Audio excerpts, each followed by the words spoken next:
자, 지난 시간에 우리가 뭐에 대해서 배웠느냐라고 하면 일단 여러분들 여기 개념이 필요해요. 그래서 어떤 개념에 대한 얘기를 하냐? 시에서 말하는 이를 우리가 공부하게 됩니다. 네. 시에서 말하는 이라는 화자. 건 우리가 그렇죠 화자라고 부르게 되고요. 여기서 크게 두 가지 포인트를 공부하셔야 돼요. 하나는 뭐냐? 이 시에 말하는 이는 첫 번째 작가랑 이 화자는 같다 다르다. 다르다라는 거예요. 그러면 작가가 직접 자기가 등장해서 얘기하지 않는다라는 거죠. 그러면 왜 화자를 내세우느냐? 이 작가가 화자를 내세우는 이유는 두 번째, 화자를 통해서 뭐를 효과적으로 전달하기 위해서요? 전개. 그거 전개. 생생함. 상황. 그치, 생생함도 있긴 해요. 근데 뭐를 전달하고자 하는 거예요? 시에 내용. 등장감. 말하고자 하는 바. 말하고자 주제. 하는 네, 주제입니다. 그래서 주제네. 주제를 효과적으로 전달하기 위해서 화자를 만들었다라고 보시면 되고요. 이때 화자라는 건 주제를 효과적으로 전달하기 위한 어떤 가상인물, 인물이 사람이 아닐 수도 있긴 해요. 그래서 가상의 인물을 내세우게 된다. 그래서 주제를 좀 더 잘 전달할 수 있는 누군가를 통해서 시를 얘기하게 된다라고 보시면 되겠습니다. 자, 그러고 나면 이때 화자에 대해서 얘기할 때 또 중요한 거라고 하면 하나만 더 해보죠. 이 시의 화자는 세 번째, 나라는 단어가 등장하냐 등장하지 않냐에 따라서 나라는 단어가 시 안에 등장하면 무슨 화자? 표면적. 그렇죠. 겉으로 드러나는 표면적 화자. 그죠? 만약에 드러나지 않으면 그걸 뭐라고 부르냐면 이면적 화자. 화자가 겉으로 드러나지 않는다 이렇게 얘기하게 돼요. 이 말이 조금 어려운 말이긴 한데 여러분들 고등학교 때까지 계속해서 반복적으로 나오는 내용 중에 하나이기 때문에 알고 계시면 좋다. 그래서 화자가 겉으로 드러나느냐, 화자가 겉으로 드러나지 않느냐 이런 건 뭐 어떤 단어를 찾으시면 된다? 나라는 게 시에 드러난지 안 드러난지 찾아보시면 된다 이런 얘기를 했었어요. 자, 그러고 나서 그 다음으로 중요한 건 뭐냐? 이 화자의 관점이에요. 말하는 게 관점. 자, 관점이라는 건 뭐예요? 관점. 그 대상을 바라보는 시선. 비슷해. 태도. 태도입니다. 바라보는 태도예요. 그 태도는 긍정적일 수도 있고 부정적일 수도 있죠. 그죠? 자, 그런데 이 관점이라는 것이 같은 대상을 바라보더라도 화자마다 그 바라보는 태도가 같다 다르다? 다르다라는 거예요. 그래서 우리가 이 대상을 바라보는 태도가 긍정적일 수도 있고 부정적일 수도 있는데 그 달라지는 것을 오늘 배우는 시 말고 다음 주에 배우는 시에서 고향이라는 시에서 만나보게 될 겁니다. 왜? 어떤 대상을 고향이라는 대상을 바라보는 태도가 긍정적일 수도 있고 부정적일 수도 있다라는 걸 배우게 될 거예요. 그냥 마지막으로 그럼 화자라는 건 주제를 효과적으로 전달하는 가상의 인물인데 우리가 시에서 뭐를 다르게 만들 수 있다? 화자를 바꿀 수 있어요. 네. 그러면 화자를 바꿨어요. 그러니까 이 시에 말하는 일을 다른 사람으로 바꿨어요. 그러면 크게 두 가지가 달라집니다. 하나는 화자랑 뭐를 전달하는 사람이니까 주제를 전달하는 사람이니까 당연히 뭐가 달라질 수 있고요. 그렇죠. 주제가 달라질 수 있고요. 그 다음에 화자를 바꾸면 기본적으로 관점이 달라지기 때문에 이 시의 전체적인 뭐가 달라지기도 하냐면 분위기. 그렇죠. 분위기. 자, 그래서 여러분들 이 단원에서 어떤 단원? 이 1의 1단원에서는 총 4개의 시를 만나게 될 건데 엄마 걱정과 엄마 걱정의 화자를 바꾼 시, 두 번째 고향이라는 2개의 시를 배우게 될 건데 거기에 각각 포인트는 뭐다? 첫 번째 화자를 제대로 파악해서 화자가 바뀌면 뭐가 바뀔 수 있다? 주제와 분위기가 달라지는구나 라는 걸 공부하시면 되겠고요. 두 번째 화자의 관점에 따라서 같은 대상이더라도 바라보는 태도가 달라질 수 있구나 라는 걸 작품에 적용해서 공부해 보시면 되겠습니다. 자, 이게 바로 8페이지 개념에 대한 정리였고요. 오늘은 이제 9페이지 지난 시간에 했던 내용 이어서 가보도록 하겠습니다. 조금 복습하면서 가볼게요.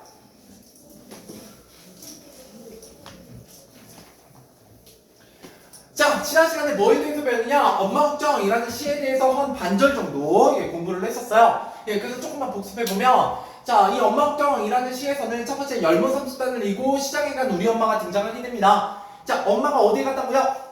시장에 갔어요. 뭐를 하러 갔어요? 열무를 팔러 갔어요. 그렇죠. 열무를 팔러 갔어요. 이 열무를 팔러 간 엄마를 나는 뭐 하고 있다? 기다리고 있어요. 기다리고 있어요. 그죠? 근데 엄마는 올 거예요, 안 올 거예요? 아, 엄마 있어요, 없어요? 없어요. 그죠? 엄마 없어요. 왜요? 있죠? 있는데 없다고요? 네, 좋아할 줄 알았어요. 자, 그런데 엄마가 시장에 가서 열무를 팔고 있는 상황이라는 거, 예, 우리 집이 어떤 상태라는 얘기요? 가난하다라는 걸 보여주고 있고요. 그 다음에 화자는 엄마를 기다리고 있구나, 빈방에서 혼자 기다리고 있구나라는 상황을 예, 보여주고 있습니다. 자, 그러고 나서 제가 여기에다 네모 쳤을 거예요. 안 오시네, 그죠? 안 오시네, 안 들리네까지 네모 쳐보시고요. 아마 치다 말았을 거예요. 예, 여기까지 쳐보시고요. 자, 이 네모 같은 경우는 어때요? 비슷한 구절이나 똑같은 구절이 뭐 되고 있다? 반복. 그렇죠. 반복되고 있다. 여기에 반복이 일어나고 있다는 건 뭐가 형성되고 있다? 은율. 그렇죠. 운율의 형성이 일어나고 있다. 자, 그러면 이 시는 운율이 있다 없다? 있다. 있다. 뭐를 통해서? 예, 비슷한 구절. 안 오시네, 안 오시네, 안 들리네 라는 말을 통해서 라는 말의 반복을 통해서 운율이 형성되고 있다. 이렇게 보시면 되겠습니다. 됐죠? 자, 그 다음에 해가 시든 지 오래요. 해가 시들었대요. 이때 시들다라는 건 어떤 단어 때문에 온 거예요? 여기 열무. 예, 열무죠. 열무가 시들 만큼 시간이 어떻게 됐다는 거예요? 오래됐다. 오래됐다. 엄마 기다린 지 되게 오래됐다라는 거고요. 그죠? 그 다음 두 번째, 해가 시들었다라는 건 지금 시간이 언제라는 얘기예요? 저녁. 그죠? 저녁 해질녘이라는 얘기죠. 그죠? 해질녘이다. 그리고 내가 엄마를 기다린 지 오래됐다라는 걸 해는 시든 지 오래다라는 표현을 통해서 예, 드러내고 있습니다. 자, 그 다음에 여기 부분이 시험에 잘 나오는 부분이죠. 예, 첫 번째, 이때 나라는 건 아까 그렇죠. 무슨 화자? 표면적 화자. 예, 화자가 어디에 드러나고 있다? 시의 겉으로. 예, 시에서 겉으로 드러나고 있다라고 얘기할 수 있는 부분이고요. 네, 두 번째, 처럼이라는 거. 자, 처럼 같이 드시냐? 지기법. 그렇죠. 지구법이다라는 얘기를 했었고요. 예, 그러면 이때 지구법을 통해서 뭐와 뭐를 비유하고 있어요? 참박. 뭐를 뭐에 비유하고 있어요? 나를 참아야 돼. 그렇지. 나를 참박해. 나는 마치 뭐 같다? 참박 같다. 시원님 참박 같나요? 아니요. 그죠? 참박 같다는 건 뭐예요? 소외되어 있다. 그죠? 어떤 사랑과 관심과 따뜻한 보살핌을 받는다, 못 받는다? 못 받는 처지. 그죠? 자, 그래서 여기 첫 번째 뭐가 드러나냐면 화자의 처지. 지난 시간에 나오셨던 분들은 더 자세하게 써드렸어요. 예, 두 번째 해가지고, 예, 아무튼 지난 시간 안 나오신 분들을 위해서 화자의 처지를 드러내요. 화자의 처지 뭐 같다고요? 참박 같다. 그죠? 엄마의 따뜻한 사랑과 관심을 받고 있지 못하다. 왜? 엄마가 시장에 갔으니까. 그죠? 왜? 없다고 할 뻔했네. 예, 있죠. 네, 그죠? 네, 네. 예. 엄마 없애면 안 돼요. 집이 없는 거지. 그치. 자, 그 다음 두 번째, 차갑다라는 건 어떤 감각을 통해서 확인할 수 있다? 촉각. 그렇죠. 우리가 여기에 차갑다, 이 유리가 차갑다라는 걸 확인하려면 뭐 하면 된다고요? 피부를 갖다 대면. 지우가 먹으면 된대. 예. 먹었는데 그죠, 먹어도 되긴 하죠. 진짜 예. 아이스크림 같은 것도. 예, 근데 그것도 일단 피부에 닿아서 그런 거죠? 예, 그래서 이 맛의 차가움이라는 맛은 있어요. 없잖아요. 그죠? 그래서 촉각적 신상입니다. 예, 촉각적 신상. 자, 그러고 나서 이제 엄마가 안 오고 있기 때문에 나는 뭐 하고 있어요? 숙제. 숙제를 하고 있죠. 여러분과 달리 굉장히 훌륭한 아이 아니겠습니까? 저는 비슷해요. 그죠? 예. 자, 그런데 그런데도 엄마가 안 오셔요. 숙제를 다 하도록 안 오죠. 자, 그런데 이제 배준이 같은 발소리 타박타박 하면서 누가 올 거라는 거예요? 엄마가 올 거예요. 자, 여기서도 역시 같은이라는 표현을 통해서 무슨 법이? 그렇죠. 지구법이 쓰이고 있고요. 이번엔 뭐에 비유하고 있어요? 발소리를 타면서 하기. 발소리를? 배추님의. 네, 배추님의 발소리를 타? 빗대고 있어요. 자, 그래서 여기서 확인할 수 있는 건 첫 번째, 발소리가 배추잎 같다라는 표현은 발소리가 매우 어떤 상황이다. 발소리가 어떻다? 힘들어. 그렇죠, 힘들다. 그죠? 누구가 힘들다, 누가? 어머니가. 엄마의 힘듦. 지친 발소리. 모습을 표현하고 있고요. 네, 맞아요. 발소리를 통해서 엄마의 지친 모습을 표현하고 있고요. 이때 발소리가 타박타박이라고 되어 있는데 이게 이제 두 번째죠. 네, 타박타박이라는 건 기본적으로 음성상징어입니다. 네, 소리를 글자로 나타낸 거고요. 그렇기 때문에 이걸 또 다른 말로 뭐라고도 부르냐면 의성어라고도 불러요. 예, 그렇기 때문에 이거 무슨 감각이다? 발소리니까 청각. 예, 청각적 신상이다라는 얘기를 했었죠. 이제 그 다음 줄이 지난 시간에 했던 마지막 내용입니다. 그죠? 자, 어둡고 무서워라고 얘기했어요. 자, 여러분 시라는 거 기본적으로 화자가 말하고자 하는 말을 직접적으로 얘기하는 문학 갈래이다, 간접적으로 얘기하는 문학 갈래이다. 간접적으로. 원래는 간접적으로 얘기해요. 그래서 여러분 시 어렵잖아요. 왜요? 말하고자 하는 말을 자꾸 직접적으로 얘기해주지 않아요. 그래서 한 번쯤 더 생각해야죠. 대체 이게 무슨 얘기지? 배추님 같은 발소리가 대체 무슨 얘기를 하고 싶은 거지? 아, 엄마의 지친 모습. 왜 배추님 이렇게 힘없고 축 늘어진 모습을 발소리에 비유해서 얘기하고 있구나 라는 걸 이해하셔야 된다고요. 근데 여기서는 어둡고 무서워라는 화자의 정서가 어떻게 되고 있어요? 직접적인 격투. 그죠?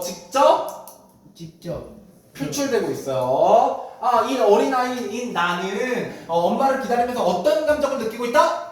무서움의 감정을 느끼고 있구나 라고 직접적으로 얘기하고 있어요. 참고로 지난 시간에 빠지셨던 분들은 이거 다 쓰셔야 돼요. 예, 지난 시간에 빠지셨던 분들 때문에 쓰고 있는 거니까.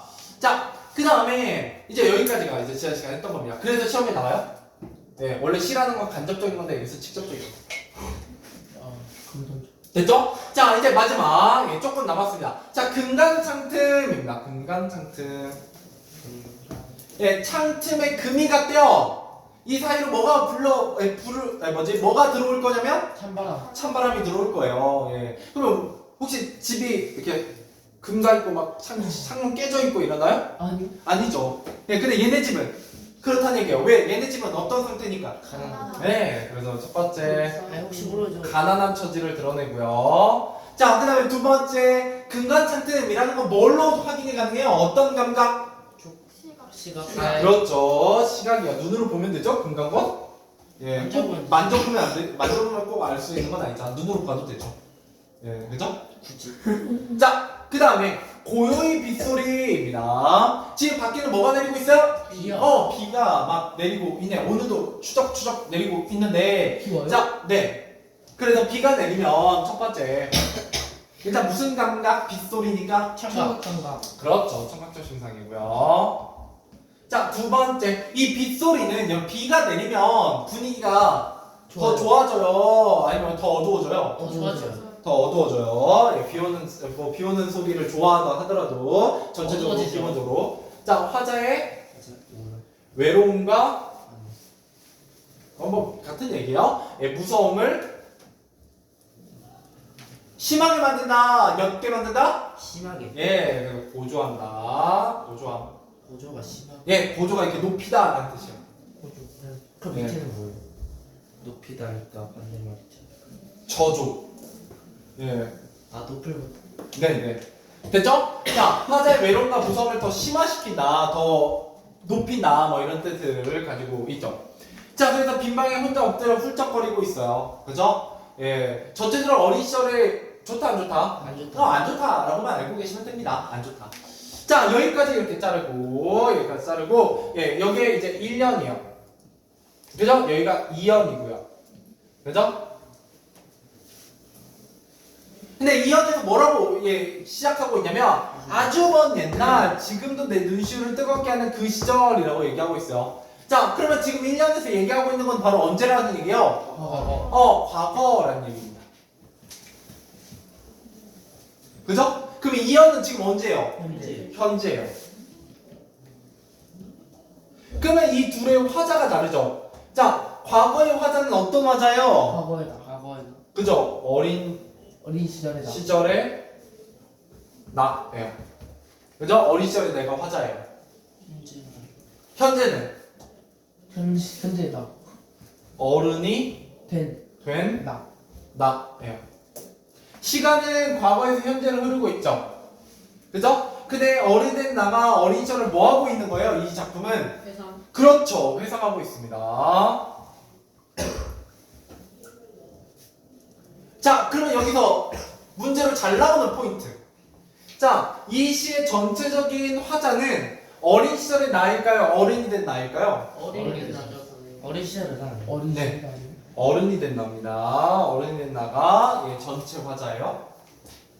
알겠죠? 지금 나는 누구니까? 어른 된 나니까. 그죠? 예, 어린 시절을 떠올리면서 이 시를 얘기해주고 있다고요. 우리한테 말하고 있는. 지금 말하고 있는 사람 누구라고요? 어른이 된 나예요. 알겠죠? 이거 시험 문제에 잘 나옵니다. 자, 이제 마지막. 자, 지금도 내 눈시울이 어떻게 되고 있다고요? 뜨겁게. 네, 뜨거워지고 있어요. 이제 뜨겁다라는 건 무슨 감각? 촉각. 예, 촉각적 신상입니다. 예, 온도와 관련된 촉각적 신상이고요. 자, 이렇게 뜨겁게 하는 왜 뜨거워요? 불이 나서. 아, 불이 났어. 어디? 눈시울이. 네. 여러분 펑펑 울어봤어요? 아니 눈물 나. 눈물 날 때 눈이 어떻게 돼? 뜨거워지죠. 뜨끈뜨끈해지죠. 그죠? 자, 왜 눈물이 나요? 아직도 힘들어. 그렇죠. 자신의 어린 시절을 서글픈 시기로 바라본다라는 거예요. 자신의 어린 시절을 서글픈 시기로 바라보고 있다. 이게 바로 뭐예요? 내가 생각하는 어린 시절에 대한 화자의 느낌. 고조. 기대. 아까 8페이지에 내가 중요 키워드로 얘기했던 거. 바라보는 태도.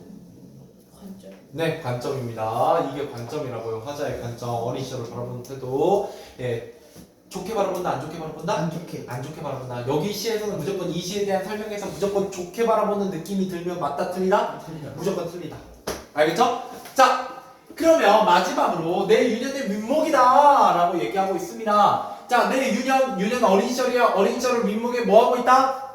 비유하고 있어요. 이런 비유를 우리가 무슨 법이라고 해요? 비유법. 중에? 은유법. 은유법. 네, 은유법입니다. 첫 번째 은유법이에요. 첫 번째 은유법. 자, 두 번째 여기 윗목 알아요? 윗목? 네. 여기 아니에요. 위 목이요. 자, 집이 이렇게 있다고 해봅시다. 집에 바닥이 이렇게 있어요. 그렇게 하시죠. 그러면 여기에 옛날에는 뭐가 있냐면 이렇게 해서 아궁이를 떼요. 피카소 여기다 불을 막 떼요. 그러면 여기 아궁이가 이렇게 여러 개 있는데 아궁이를 떼요. 그러면 이 방 밑에 뭐가 있다? 통로가 있어요. 이제 통로가. 예, 그러면은 여기로 연기가 이렇게 해요. 그래서 어떻게 된다? 여기 집에 굴뚝이 있어서 여기로 연기가 빠져나가거든요. 그럼 이 아궁이를 떼면 이 연기가 어때요? 기본적으로 따뜻해요. 뜨겁죠. 예, 그러면 이 뜨거운 연기가 여기를 이렇게 지나면서 온도를 데워주는 거예요. 그럼 방이 어떻게 된다? 뜨거워. 뜨거워져요. 자, 그랬을 때 바로 여기 1번 자리와 2번 자리가 있다는 거예요. 자, 아궁이에 가까울수록 뜨겁고요. 아궁이에서 멀수록 차가워요. 차가워요. 그러면 이 가까운 자리를 뭐라고 부르고요? 아궁이에서 가까운 자리를 윗목. 아랫목이라고 불러요. 먼게. 아궁이에서 먼 자리를 윗목. 윗목이라고 불러요. 그럼 기본적으로 옛날 우리나라 사람들에게 윗목은 어떤 이미지다? 차갑다. 차갑다. 자, 두 번째 무슨 감각? 차갑다. 무슨 감각? 촉각. 예, 촉각적 신경. 예, 일단 윗목이 그런 의미 아마 학교에서도 또 얘기하실 거예요. 자, 그런데 내 유년이 내 어린 시절을 떠올리니까 내 어린 시절이 어떻다는 거예요? 차갑다라고 얘기하고 있죠. 그러면 결국 이걸 통해서 말하고자 하는 건 뭐다? 내 어린 시절 좋았다, 안 좋았다? 안 좋았다라고 얘기하고 있는 겁니다. 자, 그래서 시험 문제에 여기도 잘 나와요. 여러분이 헷갈릴 만한 건 뭐냐면 윗목과 찬밥입니다. 예, 찬밥은 어린 시절 엄마의 사랑과 보살핌을 받지 못하던 나의 처지, 빈방에 홀로 남겨진 나의 처지를 비유하는 말이고요. 윗목은 뭘 비유하는 거냐면 내 어린 시절, 서글픔. 내 서글픔 전체. 내가 지금 어린이 돼서도 어린 시절 떠올리면 그 어린 시절 마치 나한테 뭐처럼 느껴져? 윗목처럼 차갑게 느껴져 라고 얘기할 때 윗목입니다. 그래서 정답으로 나오면 찬밥이 정답인데 윗목으로 쓰시거나 윗목이 정답인데 찬밥을 쓰신 분들이 있어요. 조금 조심해야 돼요. 그러니까 어른이 된 내가 어린 시절을 떠올렸을 때는 뭐 같다고요? 찬밥 같다고 윗목 같다고? 윗목 같다고요. 그죠? 예. 그 다음에 어린 시절 내가 빈방에 홀로 외롭게 있는 처지는 마치 뭐 같은 거예요? 찬밥 같은 거예요. 이해되세요? 예, 이게 좀 포인트로 약간 헷갈리게 나올 수 있습니다. 그 다음에 여기서 또 시험에 잘 나오는 거 뭐냐라고 하면 다양한 감각들입니다. 그죠? 예, 일단 첫 번째 뭐가 쓰이냐면 찬박과 윗목이라는 그 촉각. 예, 촉각적 증상이 쓰이고요. 자, 두 번째 발소리 타박타박 혹은 고요한 빗소리 같은 청각. 청각이 쓰이죠. 소리. 그냥 마지막 세 번째 금간청튼 같은 시각이 쓰입니다. 그래서 이 작품에는 예, 촉각, 청각, 시각 딱 이 세 가지가 나오게 돼요. 예, 그 다음에 마지막으로는 배추기 같은 발소리는 누구의 모습을 나타낸다? 누구의 지친 모습? 어머니. 엄마의 지친 모습이다 라고 보시면 되겠습니다. 좋아요. 문제 풀어보죠. 1번, 2번, 3번 풀어보세요. 네, 1번, 2번, 3번. 부당한 체크 이거죠? 네네. 1, 2, 3번 풀어보시죠.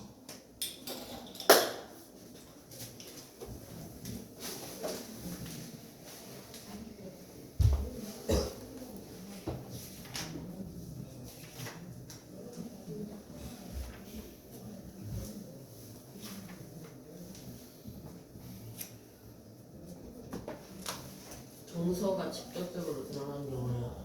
정서가 직접적으로 드러난다라는 건 화자가 느끼는 감정이 시 안에 그대로 드러난다. 단어로 드러난다는 뜻이야. 맞아요? 아니지 않냐? 아닌가?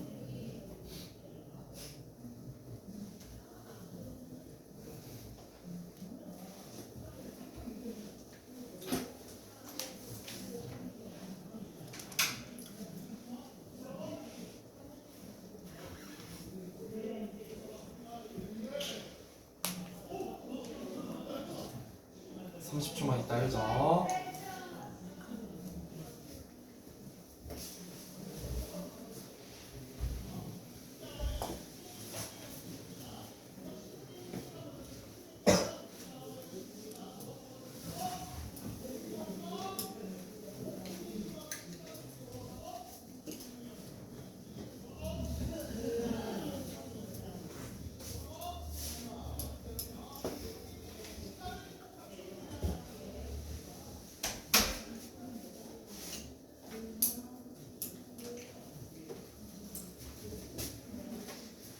자, 가보도록 하죠. 1번으로 가보도록 하겠습니다. 자, 이 시에 대한 설명은 적절한 것은 이라고 있네요. 자, 일정한 운율이 겉으로 드러난다. 여기서 운율을 형성하는 방법은 있긴 하지만 일정한 운율이 겉으로 드러나고 있지는 않아요. 이런 거 글자 수를 맞추거나 아니면 음보율이라는 거 그런 것들이 쓰일 때입니다. 이거 좀 어려운 내용이고요. 2번 대화 있어요? 없어요? 없어요. 없어요. 3번 마른이가 표면에 드러나요? 안 드러나요? 안 드러나요. 아 드러나. 드러나요. 여기다. 예, 드러납니다. 자, 4번 자연물의 의인화. 아니에요. 의인법은 여기 없죠? 직유법하고 은유법은 있는데 의인법은 없어요. 자, 5번 마른이의 정서가 직접적으로 드러난다. 네, 맞아요. 네, 맞아요. 어디에? 어둡고 무서워. 이렇게 근거가 있으셔야 돼요. 정답을 고르실 때. 자, 2번입니다. 이 시의 상대 시어에 대한 설명을 적절하지 않은 것은 1번 열무 30단을 가능했던 형편을 의미한다. 맞죠? 자, 2번 빗소리는 화자의 외로움과 무서움을 심화한다. 맞아요. 맞아요. 3번 천밥은 마란이에게 쓸쓸한 어린 시절을 의미한다. 맞아요. 맞아요. 4번 배추는 많이 지쳐있는 엄마의 모습을 비유한다. 맞아요. 맞죠? 5번 윗몸은 가난하지만 정이 있는 가족의 모습을 상징한다. 아니에요. 아니죠. 자, 가난하지만 정이 있는 가족의 모습 같은 경우 긍정적이에요, 부정적이에요? 아니에요. 예, 긍정적이에요. 이런 긍정적인 설명 무조건 이 시에서 아니라고. 왜 아니다 라는 겁니다. 자, 3번 이 시를 읽으면서 떠올린 장면은 적절하지 않은 것. 자, 어린아이가 엄마를 기다리며 숙제를 하는 장면 맞아요. 있었죠. 2번 열무사 숙제하는 있는 엄마가 시장을 향해 가는 장면 맞아요. 있었고요. 3번 비오는 어린아이가 빈방에 엎드려 우는 장면 맞아요. 있었고요. 4번 어린아이가 늦게 집으로 돌아와 엄마를 원망하는 장면. 아니에요. 엄마를 원망하고 있지는 않습니다. 정답은 4번. 자, 넘어가 보도록 하죠. 이제 비슷한 내용의 반복이니까 반복되는 내용을 빨리빨리 하고 넘어가겠습니다. 자, 주제. 빈방에서 홀로 시장에 간 엄마를 기다리던 어린 시절의 외로움과 서글픔에 대한 얘기입니다. 자, 그래서 어떤 감각들이 쓰이게 된다? 첫 번째, 청각. 촉각. 촉각. 예, 촉각. 그죠? 촉각은 뭐와 뭐? 찬박과 촉각. 윗목. 예, 그 다음에 청각은 뭐와 뭐? 청각은 발소리랑. 발소리랑 비슷하죠. 빗소리. 그죠? 빗소리는 외로움과 서글픔을 심화시켜주고, 예, 그 다음에 발소리는 엄마의 지친 모습을 나타냈다. 배추님의 직유법을 통해서. 자, 그 다음에 세 번째, 시각.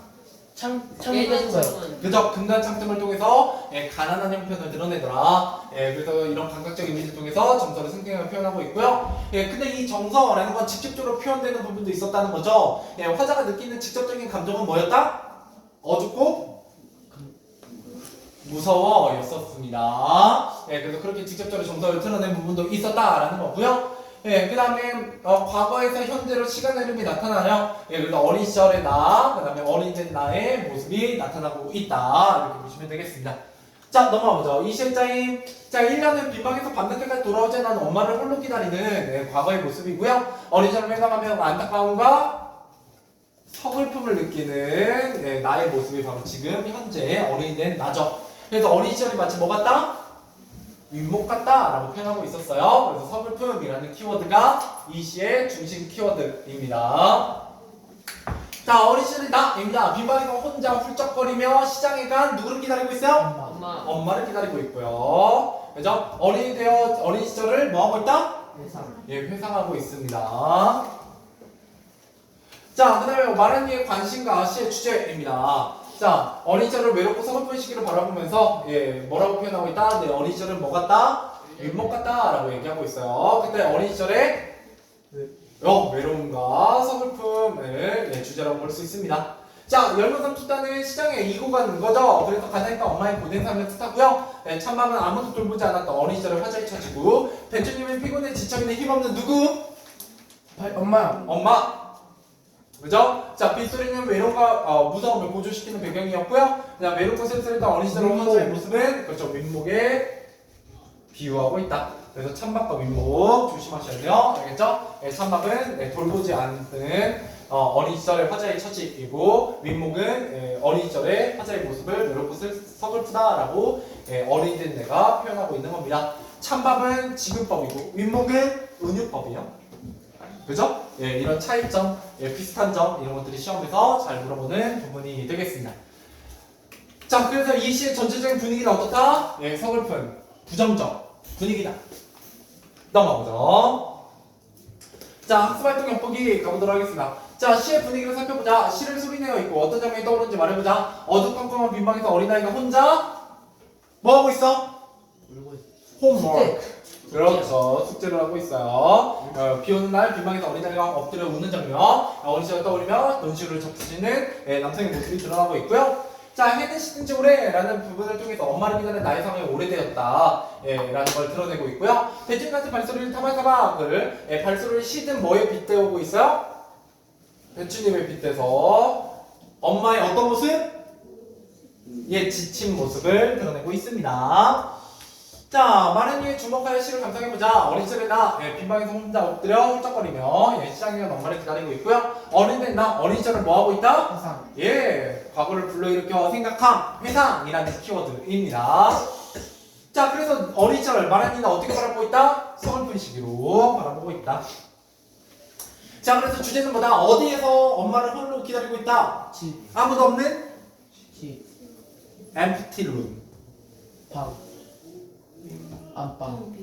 그렇죠, 빈방. 아유, 역시 영어를 더 잘하는 듯, 그죠? 빈방에서 엄마를 홀로 기다리고 있는 장면이에요. 자, 깜짝 놀랐어. 이상한 거. 뭐가 이상해? 안 배우나? MT로 그 빈, MTB 텅 빈, 그죠? 아니면 넘어갑시다. 자, 그 다음에 말하기가 분위기와 주제에 어떤 영향을 미치냐? 여러분, 말하기는 뭐에 영향을 끼친다? 분위기와 주제에 영향을 끼쳐요. 그럼 말하기를 바꾸면 뭐가 달라진다고요? 분위기와 주제가 달라질 거예요. 자, 이번엔 누구로 바꿀 거냐? 말하기를 엄마로 바꿀 거예요. 아들에서 엄마로 바꿀 거라고요. 자, 엄마로 바꿨습니다. 아들 걱정이란 제목이요. 자, 밥을 차려주고 집에 혼자 두고 나온 우리 아들. 안 팔리네. 열문 쉬는지 오래. 나는 비석처럼 자리에 앉아. 아무리 팔아보려고 해도 열마 안 팔리네. 지나가는 사람들의 발소리 타박타박. 안 팔리네. 힘들고 지쳐. 어느 쏟아지는 빛. 우리 아들 빈방에 혼자 엎드려 울고 있지 않을까. 길고 지친 하루. 하지만 힘을 내본다. 난 엄마니까 우리 아들 내 삶에 비타민이라고 얘기하고 있어요. 자, 이렇게 엄마로 바꾸니까 아들을 위해 열심히 노력하는 엄마를 말하기로 설정하니까 분위기가 어떻게 바뀌더라?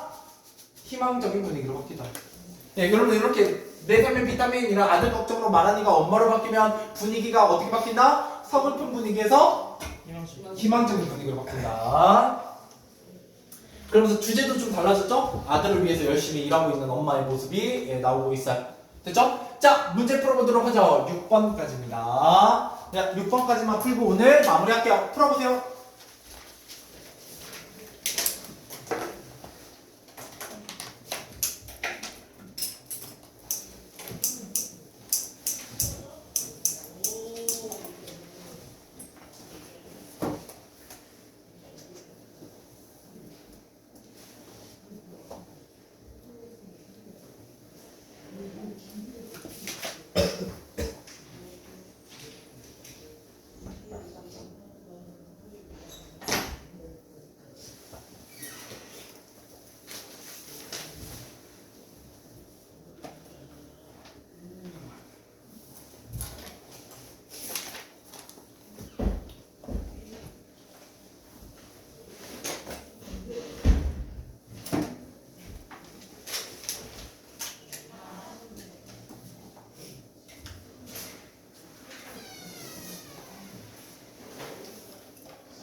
다 풀었나요?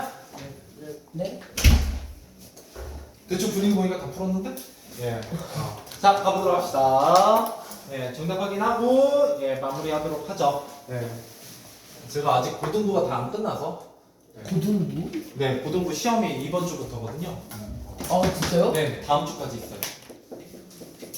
너네 끝났는데 난 아직 안 끝났어. 다 다음 주까지 있어, 고등부 시험. 예. 그래서 전 이번 주말에도 나와요, 토요일, 일요일. 고3도 시험 봐요?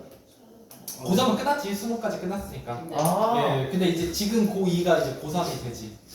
그래서 이제 고3 수업 해줘야지. 어쩌면 학원 선생님이 학교 선생님보다 더 힘들지 않아요? 뭐 누구든 자기 삶이 제일 힘들죠. 여러분도 힘들잖아. 그렇지. 너무 살기 좋아? 네. 그것도 좀 이상한데. 쌤 자, 쉽지 않을 거예요. 1번, 6번까지 정답 확인하고 끝낼게요. 자, 다음 구절이 주는 느낌으로 가장 적절한 건 해는 시든지 올해 어떤 느낌을 주더라? 2번 예, 어둡고 외로운 느낌. 예, 이 시는 전제로 어둡고 외로운 느낌이다. 근데 말한 일을 엄마로 바꾸니까 어떤 느낌으로 바뀌더라? 활기 활기찬 느낌. 그런 걸 통해서 화자를 바꾸면 뭐가 달라지더라? 분위기. 예, 이런 걸 물어보고 싶은 거예요. 자, 2번. 어린 시절에 나에 대한 설명을 적절하지 않은 건 몇 번이에요? 5번 예, 5번. 늦게까지 일을 해야 되는 어머니의 처지를 안타깝게 여기고 있다. 아니죠. 여기서는 어머니에 대한 얘기 나와 있다, 안 나와 있다? 안 나와 있어요. 어머니에 대해서 어떻게 생각하는지, 원망하는지, 아니면 불쌍하게 여기는지 이런 거는 이 시에서 찾아볼 수 없습니다. 누구를 불쌍하게 여긴다고요? 어린 시절에 나 자신의 모습. 알겠죠? 자, 3번입니다. 이 시에서 궁극적으로 말하고자 하는 바로 알맞은 것은 5번 예, 5번이죠. 이게 이 시에서 말하고 있는 내용입니다. 빈방에서 혼자 엄마를 기다리던 어린 시절의 외로움과 서글픔. 자, 4번. 시의 말한 이에 대한 설명으로 적절하지 않은 것은 5번 5번. 말한 이의 정서가 시의 주제에 영향을 미치지 않는다. 아니죠. 이 말한 이의 정서, 곧 뭘로 연결된다? 시의 주제와 밀접한 관련을 맺는다. 그래서 어린 시절은 서글프다라는 감정으로, 정서로 얘기하고 있기 때문에 이 시의 주제, 어린 시절의 서글픔이라고 되겠죠. 자, 5번입니다. 이 시의 말한 이에 대한 설명을 알맞은 것은 2번. 어린 시절 경험을 떠올리며 눈시울을 적시고 있다. 그저 눈시울이 뜨거워지고 있어요. 왜? 불쌍하거든. 어린 시절에 내가 내 유전이 윗목 같거든. 그저 차갑고 외롭고 무섭고 서글펐다라는 거예요. 자, 먼저 6번입니다. 시에서 말한 이가 달라지면 시의 뭐와 주제가 달라진다? 분위기와 주제가 달라진다라고 얘기하게 됩니다. 예, 그래서 오늘은 여기까지 하도록 하죠.